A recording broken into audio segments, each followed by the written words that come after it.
In the 1930s, the renowned economist John Maynard Keynes made a bold prediction.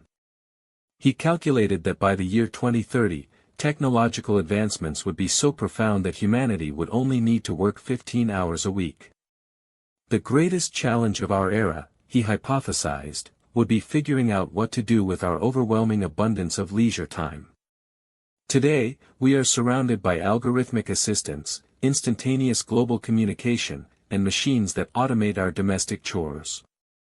Yet, instead of a utopia of leisure, we are experiencing an epidemic of burnout. We are the most technologically hyper-efficient society in human history, and simultaneously, the most exhausted. Why? This phenomenon is not merely a psychological quirk, it is a systemic paradox deeply rooted in economics, queuing theory, and thermodynamics. We operate under the intuitive assumption that efficiency equals time saved. If a task that once took an hour now takes 10 minutes, we should have 50 minutes of pure, unadulterated freedom. But the mathematical reality of complex systems dictates otherwise. Today, we are going to deconstruct the architecture of our exhaustion. Welcome back. I am Lemma.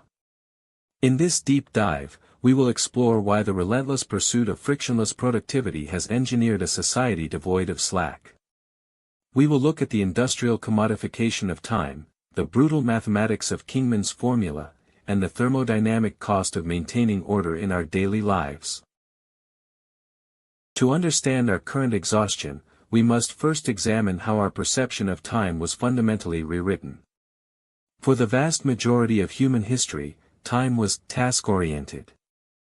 You milked the cows when their udders were full, you harvested the wheat when it was golden. Time was dictated by organic, ecological rhythms. The boundary between work and life was porous. But the mechanical clock, initially developed by medieval monks to synchronize prayers, laid the groundwork for a cognitive revolution. Time ceased to be a natural flow and became a discrete, measurable, and ultimately, exploitable resource. The true inflection point arrived with the Industrial Revolution. Factories required synchronization. If the steam engine was the heart of the factory, the clock was its central nervous system. Historian E. P. Thompson famously documented this transition: time was no longer past, it was spent. It became a currency. This era birthed the concept of time theft. If a worker was idle, they were stealing from the factory owner.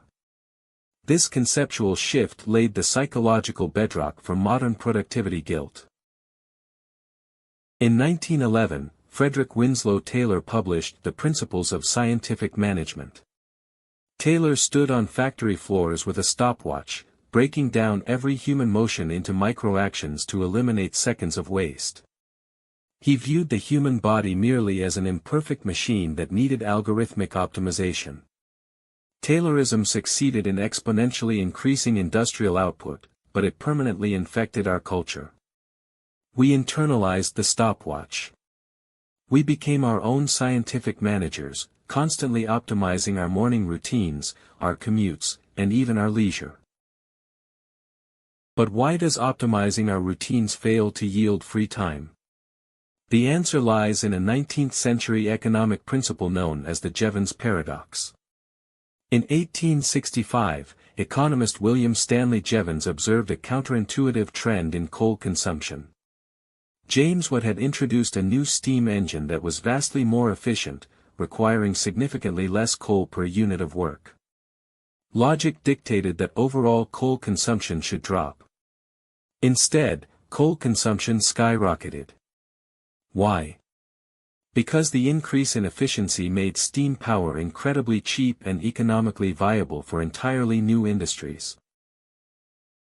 We can mathematically map the Jevons paradox directly onto human time. Let our resource be time, and our output be tasks. When technological efficiency increases, the time cost per task decreases. In a static system, you would just do the same number of tasks and go home early. But we exist in a dynamic, highly elastic system. As the temporal cost of communication or production drops to near zero, the demand for those actions approaches infinity. Consider written correspondence. Writing, sealing, and mailing a physical letter required significant time and friction. The high cost acted as a natural filter, you only wrote when it was essential. Therefore, the volume of letters was low. Email reduced the marginal time cost of sending a message to virtually zero. According to the Jevons Paradox, this hyper-efficiency doesn't give us back the time we used to spend writing letters. It induces demand. It creates a world where receiving 100 emails a day is standard, obliterating the time we supposedly saved. So, we fill our saved time with more tasks, aiming for maximum productivity. Modern work culture glorifies the concept of 100% utilization. If your calendar is full, you are maximizing your output, right? To prove why this is mathematically catastrophic for human well-being, we must step into the realm of operations research, specifically queuing theory. This is the branch of mathematics that studies waiting lines, from internet data packets to traffic jams, and it governs the flow of your daily tasks. Enter Kingman's formula. Developed by British mathematician John Kingman in 1961, this equation calculates the expected wait time in a queue. The formula states that the wait time, W sub q, is the product of three distinct factors. First, the utilization factor, rho divided by 1 minus rho, where rho is your capacity utilization from 0 to 100%. Second, the variability factor, which measures the randomness of incoming tasks and the time it takes to complete them. And third, the average processing time, tau. Let us focus on that first term, rho divided by 1 minus rho. If you operate at 50% capacity, your wait time is relatively low. If you push to 80%, the wait time increases but remains manageable. But look closely at the denominator, 1 minus rho. As your utilization, rho, approaches 1, meaning 100% capacity, the denominator approaches 0. In mathematics, dividing by a number approaching 0 causes the result to shoot to infinity. This is a nonlinear, exponential explosion. If humans were perfectly predictable robots doing identical tasks, variability would be 0, and the wait time would remain 0 regardless of utilization. But human life is highly variable. An urgent email arrives, a meeting runs 10 minutes late, a child gets sick. This is the second term of Kingman's formula. When you combine high variability with a utilization rate near 95%, the mathematical consequence is an infinite backlog. Your tasks queue up exponentially. This proves a profound truth: slack, unstructured, idle time, is not a luxury, nor is it a sign of laziness. In any system with variability, slack is a mathematical prerequisite for stability. By using efficiency tools to pack our schedules to 100%, we strip away the system's shock absorbers. A single 5-minute delay cascades through the entire day, causing exponential stress. We are tired because we are operating on the vertical asymptote of Kingman's curve. Furthermore, our efficiency tools don't just speed up individual tasks, they connect us. To understand the burden of this connectivity, we look to network theory and Metcalfe's law. The law states that the complexity and value of a network is proportional to the square of the number of its nodes. If you have 2 people, there is 1 line of communication. 5 people, 10 lines. But in a modern digital workspace of 50 people, there are over 1,200 potential lines of interruption. Because of this hyperconnectivity, our work is no longer continuous, it is highly fragmented. Computer science gives us the concept of context switching. When a CPU switches from processing one app to another, it must save the current state, load the new state, and clear its cache. This takes computational time and energy. The human brain operates similarly, but our cache clearance is incredibly slow. Neurologically, it takes an average of 23 minutes to fully regain deep focus after an interruption. Let us formalize this.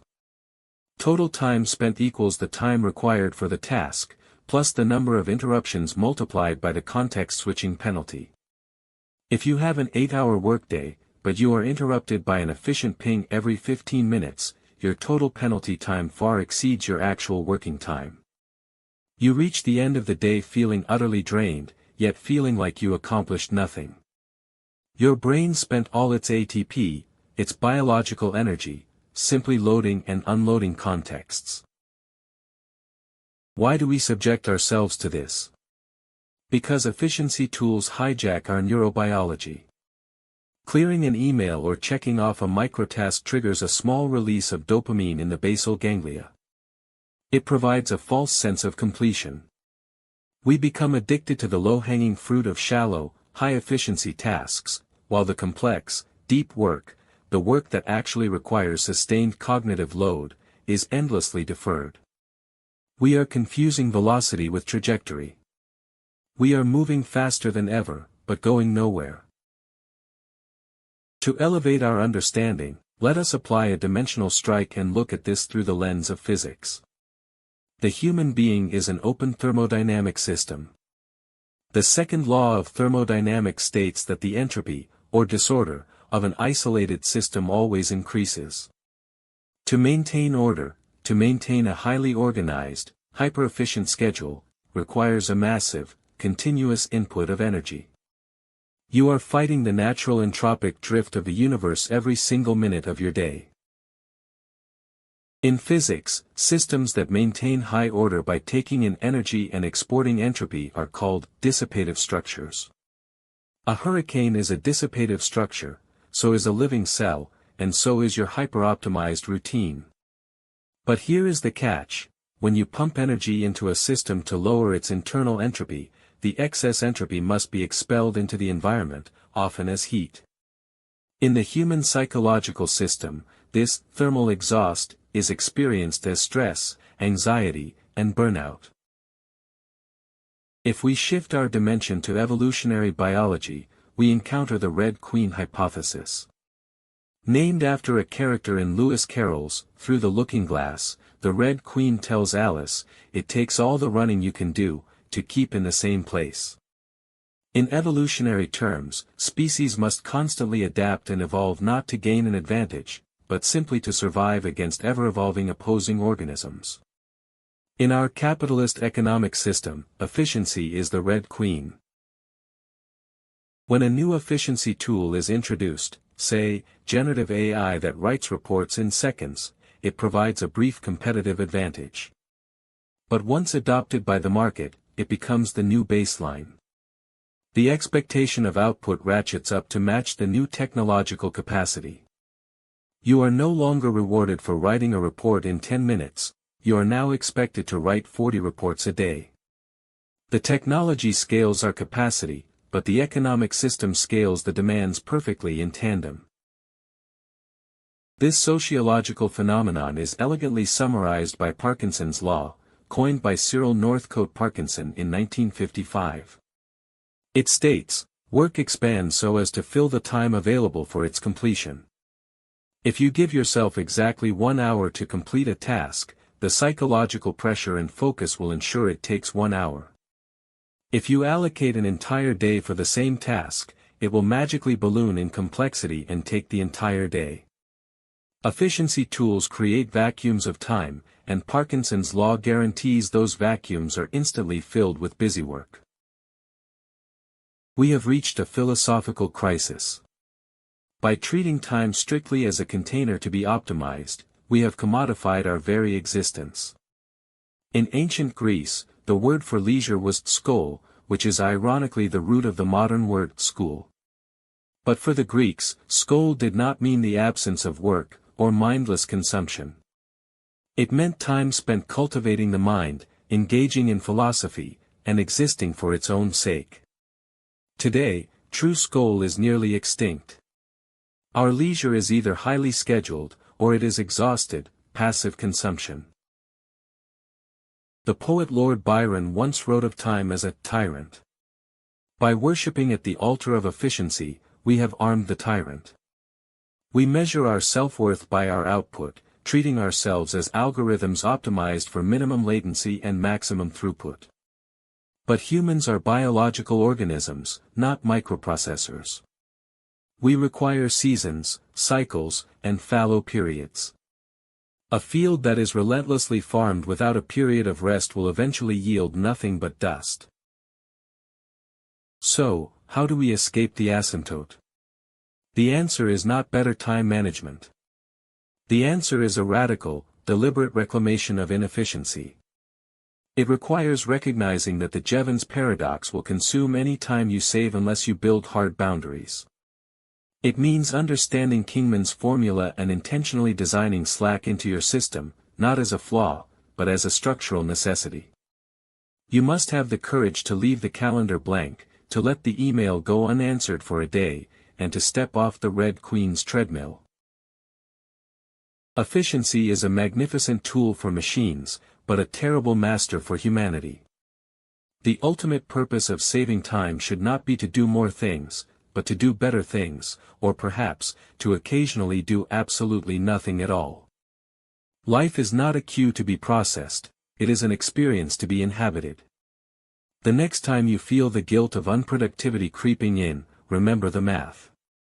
Your exhaustion is a feature of the system, not a bug in your character. We started by asking why convenience breeds exhaustion. We traced it from the mechanical clocks of the Industrial Revolution to the Jevons Paradox, where efficiency exponentially increases demand. We saw through Kingman's formula how operating near total capacity ensures infinite wait times and stress. We observed the cognitive destruction of context switching, the thermodynamic cost of order, and the evolutionary trap of the Red Queen. The mathematics are undeniable. I am Lemma.